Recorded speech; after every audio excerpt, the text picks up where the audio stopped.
France Info et France 24 présentent.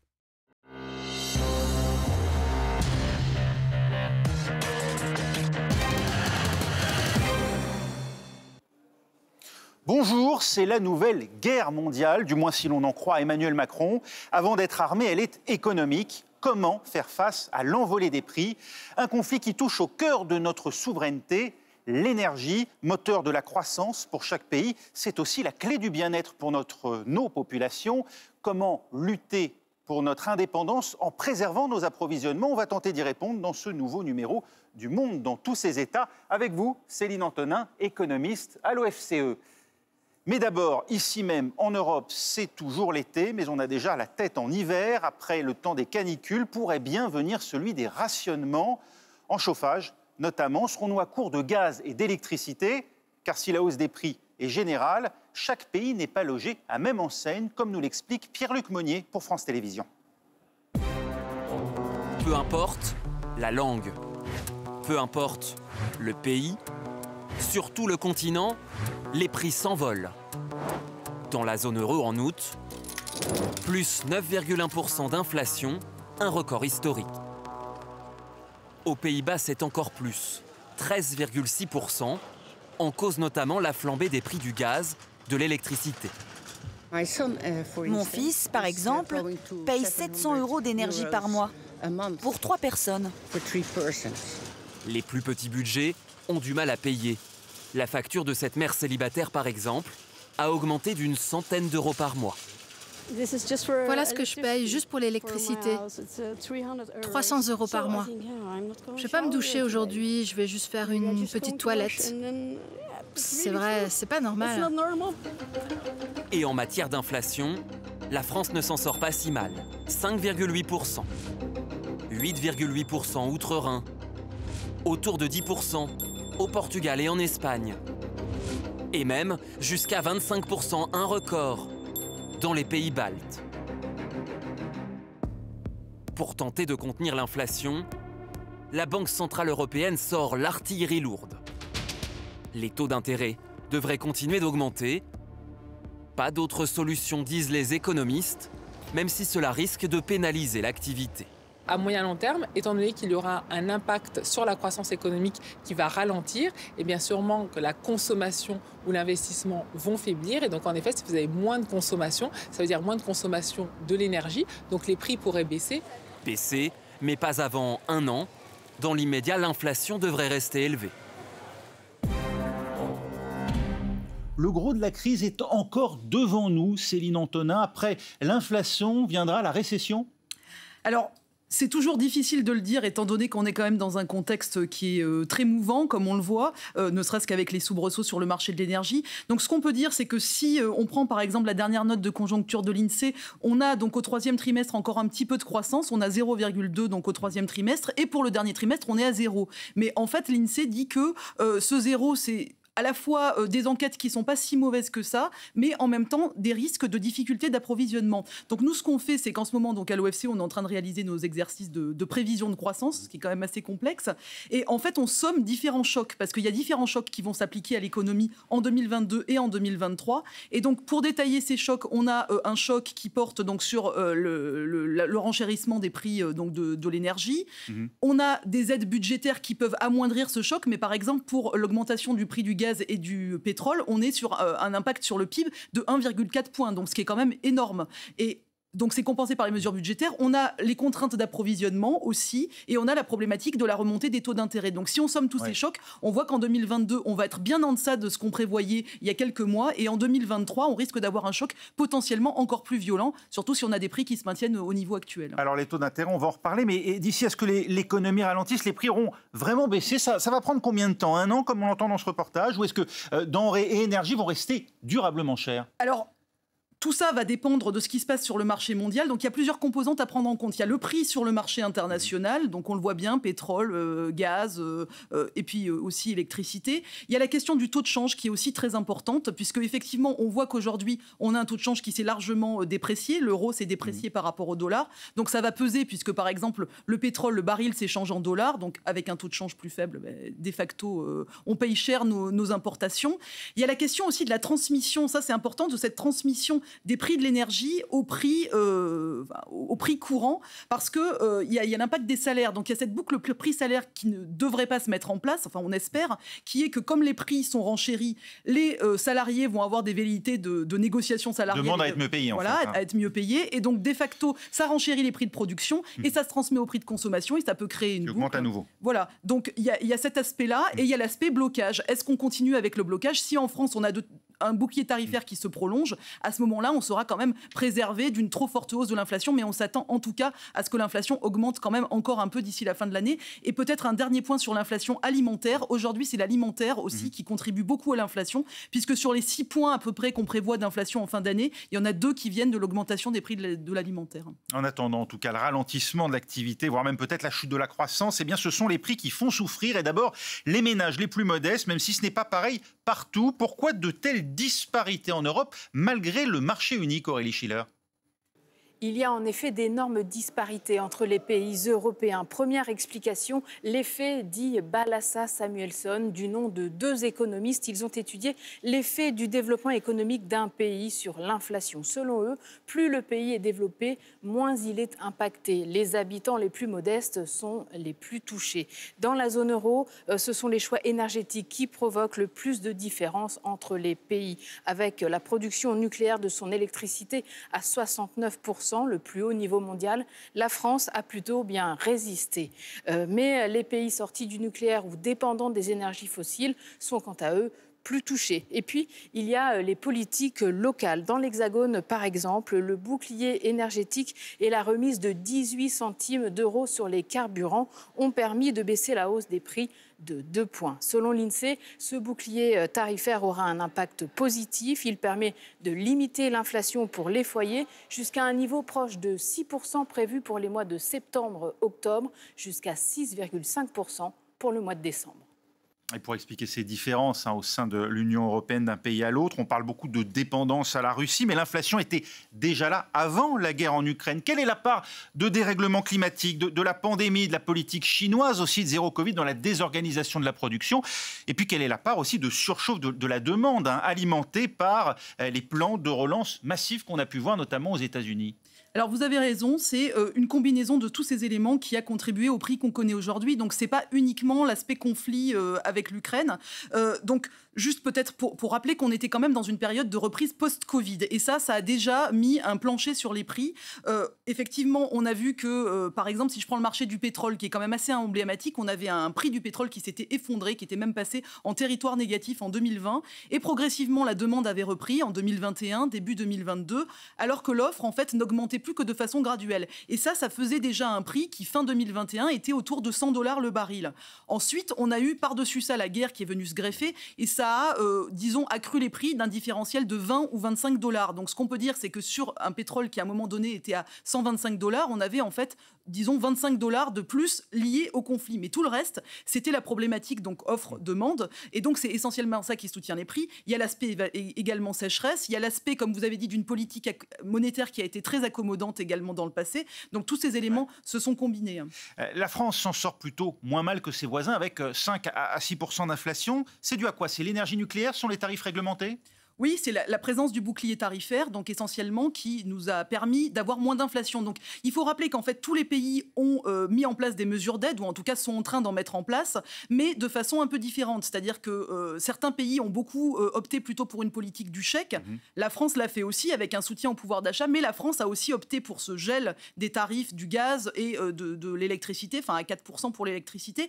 Et ça a contribué effectivement à éviter une flambée. Juste pour donner un chiffre, entre le deuxième trimestre 2021 et le deuxième trimestre 2022, si on n'avait pas eu le bouclier tarifaire, on aurait eu un doublement des prix du gaz, alors qu'on a eu une augmentation que de 38%. Donc c'est dire quand même à quel point ça a été important. Et le bouclier tarifaire, en fait, de manière globale sur gaz, électricité, pétrole, a évité que l'inflation sur les énergétiques soit de 54%, en la réduisant à 28%.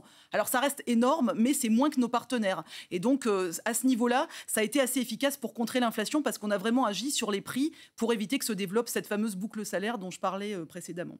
Aux difficultés d'accès à l'énergie s'ajoute, vous l'avez évoqué, un autre facteur, la baisse du cours de l'euro, plus bas depuis sa création. Julien Gasparuto, vous qui êtes à Bruxelles pour France Télévisions, c'est perçu comme un danger en Europe?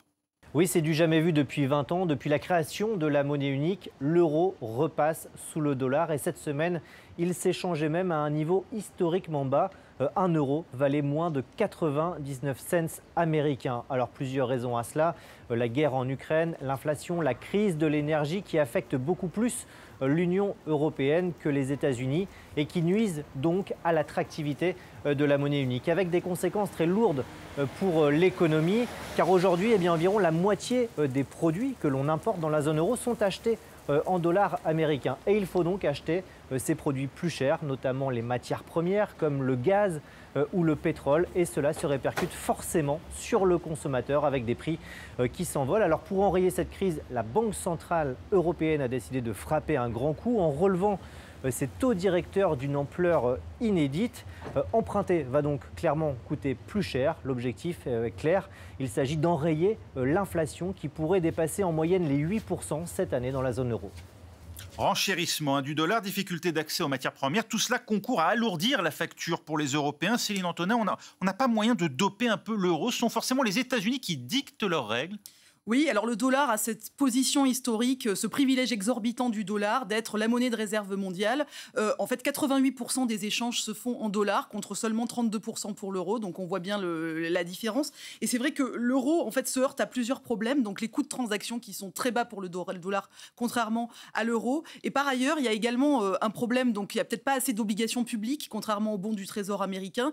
Et il y a aussi une question de gouvernance, c'est-à-dire la fameuse phrase d'Henry Kissinger, l'Europe, quel numéro de téléphone? Donc on voit bien que sur la politique extérieure, c'est compliqué. On ne peut pas régler nos achats en euros. La Russie exige bien désormais du rouble pour ses livraisons de gaz. Oui, alors certes, on pourrait, mais je vous dis, comme en fait les coûts de transaction sont très faibles en dollars et que beaucoup de pays détiennent des réserves en dollars, en fait le dollar est quand même la monnaie véhiculaire la plus utilisée. Alors ça tend à devenir une monnaie régionale de plus en plus importante. L'euro, on voit depuis sa création, mais on est encore loin de concurrencer le dollar, malheureusement. Voilà en tout cas qui nous ramène loin en arrière. Il y a 4 décennies, dans les années 80, les États luttaient déjà contre l'inflation. En France, l'objectif alors c'était 5% vanté aux citoyens par un appel déjà à la sobriété en matière de consommation à coup de spots de publicité. Toutes les grandes nations sont engagées dans la lutte contre l'inflation. La France aussi.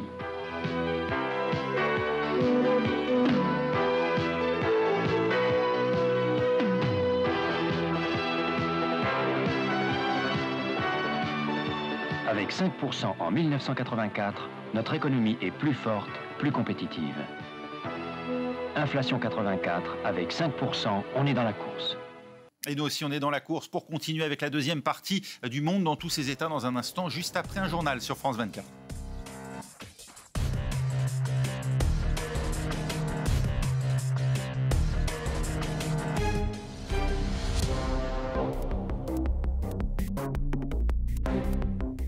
France Info et France 24 présentent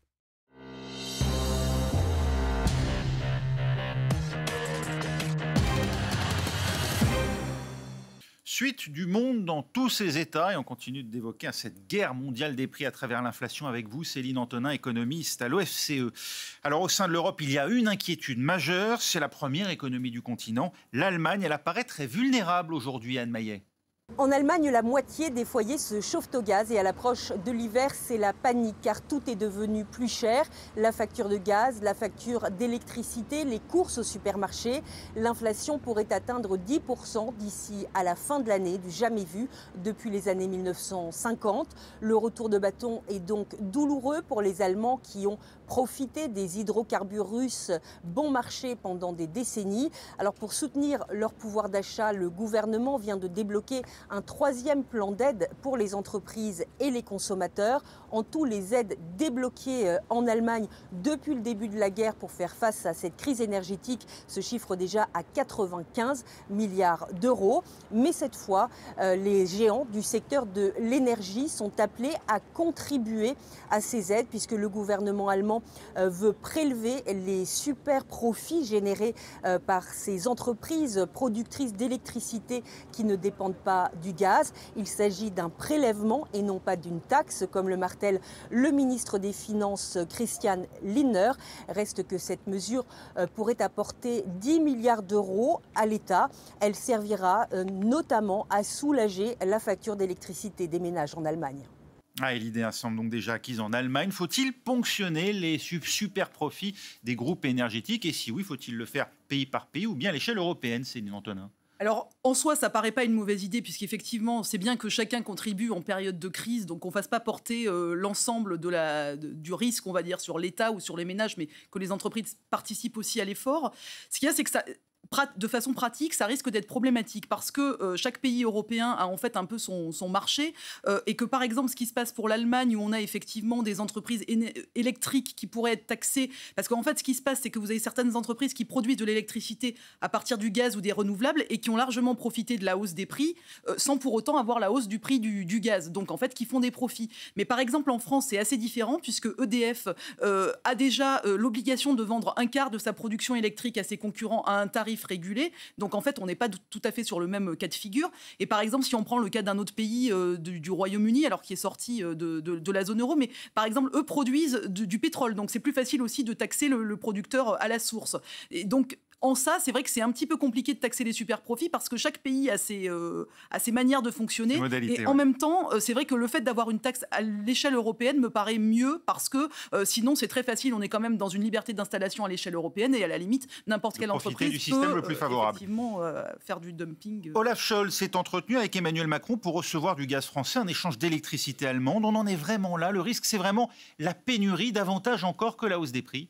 Alors, c'est difficile à dire parce que c'est vrai qu'on ne connaît pas toutes les modalités. Par exemple, sur la question des centrales nucléaires, le fait qu'on ait un certain nombre de centrales qui sont actuellement à l'arrêt, mais qui peut-être vont remarcher, donc vont permettre de passer le pic. Donc, c'est vrai qu'il y a beaucoup d'inconnus. Bon, voilà. Donc, je pense que dans ce contexte, c'est compliqué. Les économistes ont plutôt tendance... Vous y croyez, vous, à la solidarité entre Européens ? Disons que je pense que sur un domaine aussi stratégique, les pays servent d'abord leurs intérêts, mais après, bon, on peut s'attendre à ce que dans les périodes de crise, l'Europe se serre les coudes. Mais disons que voilà, je suis un petit peu sceptique, mais bon, j'espère. Il faut dire en tout cas que la situation elle inquiète vraiment les Allemands. La moitié des foyers là-bas se chauffent au gaz. Conséquence, bien cet été, alors que sévissait pourtant la canicule, on a bien insisté à une ruée, non pas vers les climatiseurs, mais les radiateurs. Et oui, prévoyant les Allemands, comme nous le montre ce reportage d'Anne Maillet. Dans ce magasin de bricolage non loin de Berlin, on anticipe déjà la vague de grand froid. Ici, les clients ne se ruent pas sur les ventilateurs, mais sur tout ce qui pourra leur éviter de grelotter cet hiver. On va isoler la maison avec des gaines isolantes qu'on va placer derrière les chauffages. Pareil pour les fenêtres. On envisage un chauffage électrique pour au moins être chauffé dans la salle de bain. Mais encore faut-il que l'électricité fonctionne cet hiver. Depuis quelques mois, les radiateurs électriques, mais aussi les panneaux solaires s'arrachent comme des petits pains. Ça, c'est vraiment pour ceux qui veulent être en totale autonomie et qui veulent produire eux-mêmes de l'électricité. C'est vraiment pour se préparer à toute éventualité. Près de la moitié des foyers allemands se chauffent au gaz, alors la sobriété énergétique est désormais le maître mot.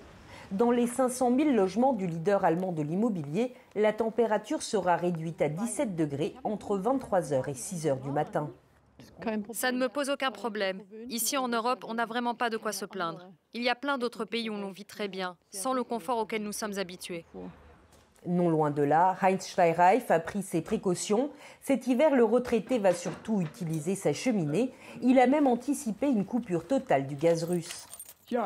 Si le gaz venait vraiment à manquer et que les livraisons s'arrêtaient, on est prêt. On a acheté un réchaud de camping et bien sûr une bonbonne de gaz.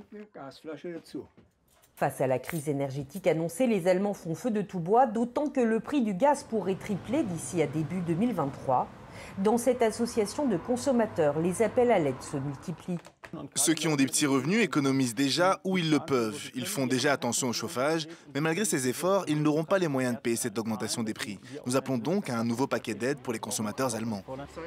Les Allemands qui n'ont jamais eu aussi peur de l'hiver, 10% de la population a déjà investi dans un appareil de chauffage ces 6 derniers mois.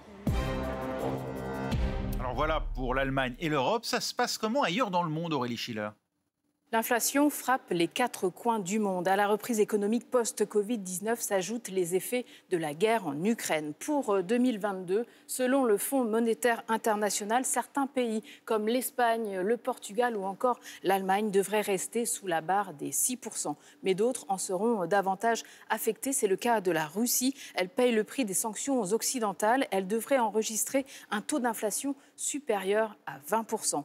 Les conséquences de la guerre en Ukraine devraient aussi toucher de plein fouet les économies émergentes comme l'Inde, le Brésil ou encore l'Afrique du Sud. Les disparités entre les pays s'expliquent par leur dépendance inégale aux hydrocarbures russes, mais aussi au commerce mondial. Mais pour certains, l'inflation résulte de causes plus structurelles auxquelles s'ajoutent ces crises mondiales. En Argentine, par exemple, l'inflation est à 2 chiffres depuis 2010 à cause de la dévaluation de la monnaie. Selon les prévisions du FMI, l'inflation dans ce pays devrait dépasser les 50%. Enfin, le Venezuela est frappé par une décennie de crise économique. Ce pays devrait afficher un taux d'inflation de 500% pour l'année 2022, le plus élevé au monde.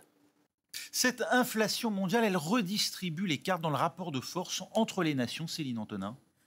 Oui, alors c'est le cas à chaque fois qu'il y a effectivement une crise énergétique. On voit qu'il y a un transfert en fait de richesse des pays donc importateurs de matières premières vers les pays exportateurs. Et donc c'est ce qui se passe et c'est ce qu'on appelle le recyclage justement des pétrodollars. Donc après tout dépend de la manière aussi dont ces dollars sont utilisés par les pays qui vont les engranger.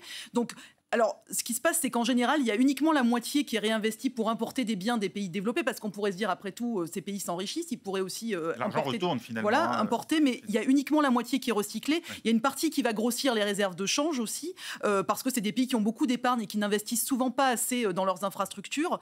Donc voilà, il y a aussi de l'investissement, mais en général, les investissements locaux sont souvent trop faibles et ils peuvent aussi réinvestir dans d'autres pays, notamment les pays développés. On l'entend souvent, la Russie tirerait son épingle du jeu d'une crise qu'elle a elle-même provoquée parce qu'elle est producteur de gaz et de pétrole, c'est vrai ? Oui, disons que la Russie, en fait, plie, mais ne rompt pas. Donc, il y a des nouvelles un peu contrastées. Donc, en même temps, on a une baisse du PIB qui est prévue autour de 6% d'après le FMI. Donc, il y a une inflation forte en Russie. Il y a également l'inflation qu'on rappelait, alors qui est un peu difficile à chiffrer, mais effectivement, on est sur une inflation record. Mais en même temps, on a aussi un rouble qui s'est apprécié. En fait, avec un soutien de la Banque centrale à sa monnaie, des interventions de change. Et on a aussi une balance commerciale qui s'est améliorée, comme vous le disiez, parce qu'en fait, il y a eu un mécanisme que, effectivement, ils exportent sans doute un peu moins de matières premières, mais comme les prix ont largement augmenté, et malgré la décote, puisqu'en fait ils vendent leur pétrole à des prix décotés, malgré cette décote, ils arrivent à engranger des revenus. Et par ailleurs, les flux se sont un peu diversifiés, c'est-à-dire qu'un pays comme l'Inde, qui n'importait pas du tout de pétrole russe, s'est mis à importer du pétrole russe, la Chine également. Donc voilà, donc en fait, on voit qu'on est dans une économie mondialisée et que les sanctions des uns font aussi les affaires des autres. Et c'est vrai que pour certains, ça permet d'acheter aussi des matières premières moins chères. Et pour la Russie, ça permet de garder une balance commerciale qui est actuellement excédentaire. Après la tempête, vient en général le temps de l'accalmie. Au choc pétrolier de 1973 avait succédé un bref moment de retour à la normale avant que 1979 ne voie à nouveau le prix du brut exploser. C'est sur ce bref moment de répit que nous allons, pour finir, nous arrêter. Quelles leçons avaient à l'époque été tirées d'une crise alors inédite et qu'on croyait encore isolée comme un accident de l'histoire ? Aucune, si l'on en croit François de Closet, dans cette rétrospective de l'année 76. Elle se termine bien, l'année pétrolière. Trop bien, peut-être. Partout en Occident, la consommation augmente et l'on battra sans doute en 1977 le record historique de 1973. Ce renouveau de la consommation aurait dû favoriser les producteurs et nous valoir une forte hausse. Mais, grâce à l'Arabie, le front des producteurs s'est fissuré et les prix n'ont augmenté que faiblement. Du coup, les Occidentaux peuvent faire tourner leurs moteurs comme jamais. En définitive, le système paraît avoir mieux supporté la crise pétrolière qu'on ne le craignait. Mais cette euphorie est trompeuse autant que dangereuse. En fait, l'Occident n'a résolu aucun de ses problèmes énergétiques et n'a vécu la crise que par l'inflation et le crédit. Ainsi, l'Occident n'a-t-il vécu la crise qu'à coup d'expédients, car pour l'essentiel, notre dépendance vis-à-vis des pays de l'OPEP n'a en rien diminué et nous dépendons toujours autant des décisions de ce terrible cartel. Aujourd'hui, elles nous sont assez favorables, demain, elles pourraient redevenir plus rudes. En France, l'ambitieux programme de centrales nucléaires ne pourra pas prendre la relève du pétrole avant une dizaine d'années. En attendant, il faut consommer moins pour dépenser moins. Que le prix du brut augmente, que l'hiver soit très rigoureux ou que le franc baisse par rapport au dollar, et il faudra des mesures draconiennes de restriction pour ne pas crever ce plafond. On n'avait visiblement pas tiré les leçons à l'époque. Céline Antonin, les retiendra-t-on aujourd'hui? Allons-nous réellement réduire notre dépendance aux hydrocarbures et aux fournisseurs, disons, problématiques? Alors, je dirais que quand même, depuis les années 70, en tout cas, on a eu une prise de conscience, malgré tout, que l'énergie bon marché, c'était pas pour toujours et qu'on était quand même dépendant. Donc, c'est là qu'on a aussi développé le nucléaire pour essayer d'être plus indépendant. Donc, voilà, on a quand même tiré quelques leçons. Ensuite, effectivement... Avec 32 réacteurs à l'arrêt aujourd'hui. Comment? Avec 32 réacteurs. Oui, alors malheureusement, c'est vrai qu'on a eu des atermoiements en matière de politique qui ont fait qu'on n'a pas forcément suivi un cap très clair. Et ça, je pense que c'est à regretter, puisque effectivement, l'indépendance énergétique, ça doit être un leitmotiv. Après, on peut dire que même le nucléaire, après tout, si c'est vrai, quand on calcule notre degré de dépendance énergétique, on a tendance à considérer que le nucléaire nous rend totalement indépendants. C'est vrai qu'il faut quand même importer l'uranium. Bon, on peut le faire de pays plus ou moins sûrs. De manière générale, j'allais dire, bon... Il y a un certain cynisme à fustiger certains pays, y compris d'ailleurs la Russie, parce qu'en fait, on est dépendant de plusieurs producteurs. L'Arabie Saoudite, dont on voit qu'au Yémen, bon voilà, je veux dire, ils n'ont pas une attitude non plus très vertueuse. L'Azerbaïdjan, avec la minorité arménienne au Karabakh. Enfin, je veux dire, il y a quand même beaucoup de pays. Enfin, disons que parfois, on considère que certains pays sont fréquentables, parfois ils le sont plus. Donc, il y a un certain cynisme. Je pense que ce qu'il faut, c'est diversifier nos approvisionnements, d'une part, ce qui nous permet quand même de pouvoir miser sur plus pas mettre tous ses œufs dans le même panier. Voilà, par exemple, l'Allemagne, on voit ce que ça a fait, puisqu'il dépendait essentiellement de la Russie, donc on voit la conséquence aujourd'hui. Et je pense que la deuxième chose, c'est de miser beaucoup sur les pays de l'OCDE. Donc il y a quand même des pays aussi qui restent producteurs. Alors c'est vrai qu'en mer du Nord, il reste encore la Norvège, il reste les Pays-Bas, il y a encore quelques pays pour l'uranium, le Canada, l'Australie. Donc il faut miser tant qu'à faire sur ces pays, mais surtout diversifier nos approvisionnements. Et je pense quand même investir dans le nucléaire, parce que je crois que c'est quand même une solution pour nous sortir de la dépendance aux énergies fossiles. Merci Céline Antonin, économiste à l'OFCE. Nous arrivons au terme de cette émission. Merci de l'avoir suivi. Vous pouvez évidemment la revoir comme chaque semaine sur nos sites internet franceinfo.fr, france24.com. Et nous, on se retrouve la semaine prochaine.